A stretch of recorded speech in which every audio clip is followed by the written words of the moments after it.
مرنا ہر ایک کو ہے، موت ہر ایک کو آنی ہے۔ موت جب آتی ہے تو یہ نہیں دیکھتی کہ یہ جوان ہے یا بوڑھا ہے یا بچہ ہے۔ موت جب آتی ہے تو موت یہ نہیں دیکھتی کہ اس کے مرنے والے کے چھوٹے چھوٹے بچے ہیں، ان بچوں کا کوئی سہارا نہیں ہے۔ موت جب آتی ہے تو وہ یہ نہیں دیکھتی کہ اس کے مرنے کے بعد اس کی بیوی کا کیا ہوگا۔ موت ہر ایک کو آنی ہے، موت کا مزہ ہر ایک کو چکھنا ہے، اس لیے کہ رب کا قانون ہے، قرآن کا فیصلہ ہے، کل نفس ذائقۃ الموت۔ تو میرے بھائیوں، یہ تو اپنی جگہ پر اٹل ہے کہ موت ہر ایک کو آنی ہے۔ کسی کو کم عمر میں آ جاتی ہے، کسی کو جوانی میں آتی ہے، کسی کو بڑھاپے میں آتی ہے، کسی کو زیادہ ہی عمر کا حصہ مل جاتا ہے، لیکن موت آنی ہی آنی ہے۔ موت سے آج تک نہ کوئی بچا ہے نہ بچ پائے گا۔ بڑے بڑے بادشاہ آئے، فرعون آیا، نمرود آیا، شداد آیا، بڑے بڑے طاقتور آئے، دولت مند آئے، اور انہوں نے خدائی کا بھی دعویٰ کیا، اپنے آپ کو خدا کہلوایا، لیکن اتنی بڑی بڑی سلطنتیں، طاقتوں کے مالک ہونے کے باوجود، جن کے پاس فوج تھی اور دولت کی کمی نہیں تھی، سلطنت کی کمی نہیں تھی، دنیاوی طاقت و قوت کی کمی نہیں تھی، لیکن وہ موت کے پنجے سے نہیں بچ پائے۔ حتیٰ کہ اللہ کے برگزیدہ، سب سے برگزیدہ بندے انبیاء کرام کو بھی موت آئی ہے، تھوڑی دیر کے لیے صحیح۔ اہل سنت والجماعت کا ہمارا عقیدہ ہے کہ نبیوں کو بس لمحے بھر کے لیے موت آتی ہے، جو کہ اللہ کا قانون پورا ہونا ہوتا ہے۔ اس کے بعد پھر ان کو ہمیشہ کے لیے زندگی اور دائمی حیات عطا کر دی جاتی ہے۔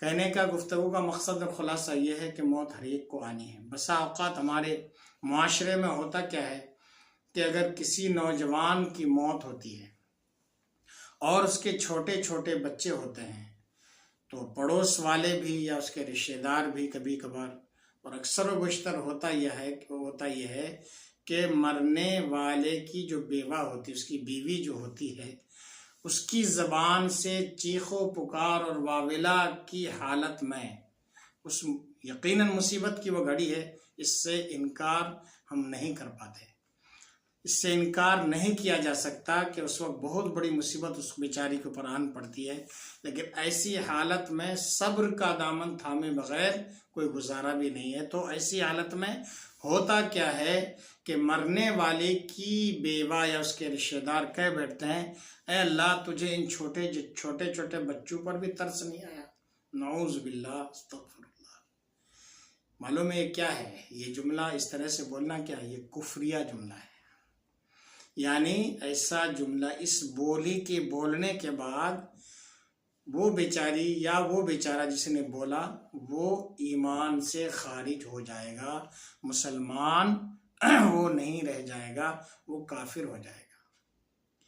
ہمارے معاشرے میں اکثر و بیشتر دیکھا جاتا ہے یہ کہ ایسا بولتے ہیں، عورتیں بولتی ہیں کہ اللہ تعالیٰ کو یہی گھر رہ گیا تھا، یہ اسی کا بیٹا رہ گیا تھا لینے کے لیے، اور بھی تو ہیں جن کے 2 4 بچے ہیں، ان کا تو انتقال نہیں ہوا۔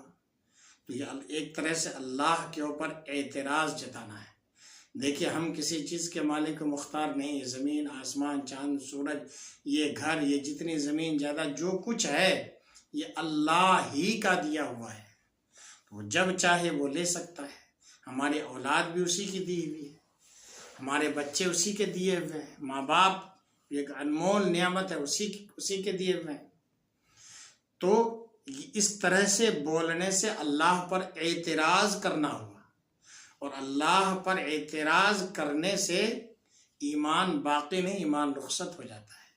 تو ایسے موت کے موقع پر یا کسی اور غم کے موقع پر اس طرح سے بولنا کہ بھئی ہمارا ہی بیٹا رہ گیا تھا، یا فلاں کا ہی بچہ رہ گیا تھا، یا وہی بیچارہ نوجوانی کی حالت میں چلا گیا، اس کے چھوٹے چھوٹے بچوں کا کیا ہوگا، خدا نے یہ بھی نہیں دیکھا، نعوذ باللہ، ایسا بولنا کفر ہے۔